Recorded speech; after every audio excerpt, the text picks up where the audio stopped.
Hi everyone, welcome to lesson 14.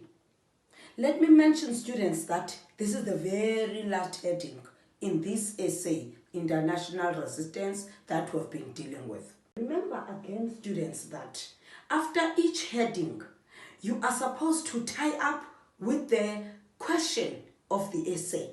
For example, our question has been saying, to what extent were the AAMs and the international world, to what extent were they successful in crippling or dismantling apartheid?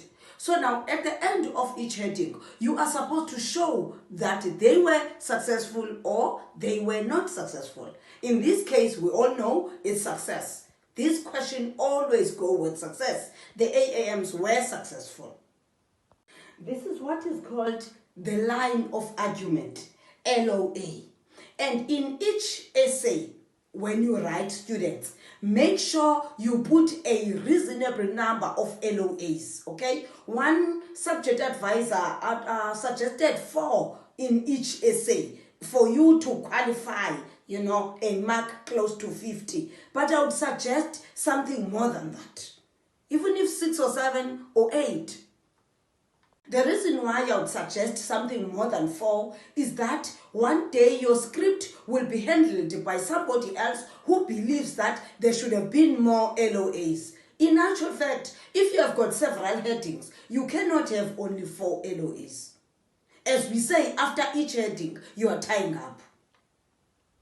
Otherwise, the heading for today says the beginning of the end.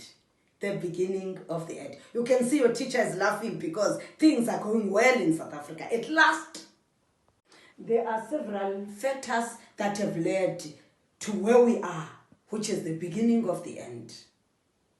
There was an economic crisis, a high inflation rate, which led to the hike in the price of bread.